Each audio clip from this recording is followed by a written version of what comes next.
Hello guys, ക്രിസ്മസായിട്ട് കേരളത്തിലെ കാശ്മീർക്ക് പോണ വഴി ആനുണ്ടെന്നോണ്ട് കണ്ടത് ഒരു ഷെയ്ക്കന്റെ ഇളിച്ചോണ്ട് നേരെ പോണത് സിൽവർ സ്റ്റോമി. ഹായ് ഡ്രാഗൺ കുഞ്ഞ്, ഞങ്ങൾ ഒരേപോലെ ചിലന്തിയാന നിൽക്കുന്നുണ്ട്. ആദ്യം തന്നെ കയറിയത് ഗോസ്റ്റ് ഹൗസിൽ. ഇതിന്റെ ഉള്ളിൽ എവിടെ നോക്കിയാലും പ്രേതം. ഇയാളെ ഞാൻ എവിടെയോ കണ്ടിട്ടുണ്ട്. ഈ മിറർ കുറച്ച് വിഷയമാണ്, വഴി തെറ്റി പോകും. പിന്നെ പണ്ടേ വഴി തെറ്റി വീഡിയോ സ്കിപ്പ് ചെയ്യാണ്ടാണെങ്കിൽ നിങ്ങൾക്ക് ഒരു സർപ്രൈസ്. കുരുത്തക്കേടാട്ടല്ലേന്ന് കുറെ പറഞ്ഞു കിടക്കണം. ഇനി അല്പം ഡ്രൈവിംഗ് ഹോൾ വാക്കർ ഓടിക്കും. ഇതുപോലെ നീരാളിനെ കണ്ടപ്പോ ഓടിക്കേറിയാണ്, ചങ്കത്തി പോയി. കുറച്ച് ആശ്വാസമുണ്ട്, ഇങ്ങനെ ഒന്നും തോന്നൂല. ഇപ്പൊ തോന്നും അതുമില്ലാണ്ട് നിതമ്പത്തി കയറി പിടിച്ച് ആകാശത്തൊട്ടി കയറിയിട്ട് മനുഷ്യന്റെ നല്ല ജീവൻ പോയി. അഡ്വഞ്ചറസ് ആയിട്ടുള്ള കിഡിലൻ റൈഡ്സ് ഉണ്ട് ഇവിടെ. അഡ്വഞ്ചർ കൂടി വാൾപ്പൈറ്റ് ആവുന്നുള്ള ഡൗട്ടിലാണ്. ഡ്രസ് മാറിയിട്ട് ഇനി നമുക്ക് വാട്ടർ റൈഡ്സ് ആവാം. ലൈഫിൽ ഒരു തവണെങ്കിലും ഈ റൈഡ് നമ്മൾ ട്രൈ ചെയ്യണം.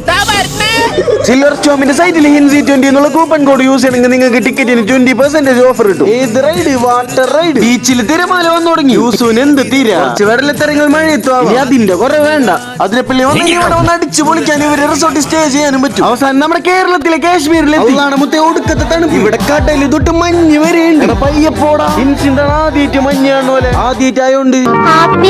ഇത് കേരളത്തിലെ ഏറ്റവും വലിയ സ്നോ പാർക്കാണ്. അവിടെ വീഡിയോ എടുത്തിട്ടുണ്ട് അടിക്കോ എല്ലാം സഹിച്ചിപ്പോ ഒറ്റക്ക്. അയ്യറിയുടെ നല്ല വേനുണ്ട്. കേരളത്തിലെ ഏറ്റവും വലിയ സ്നോമാൻ ഫോളോ ചെയ്തേക്ക് നാളെ കാണാം.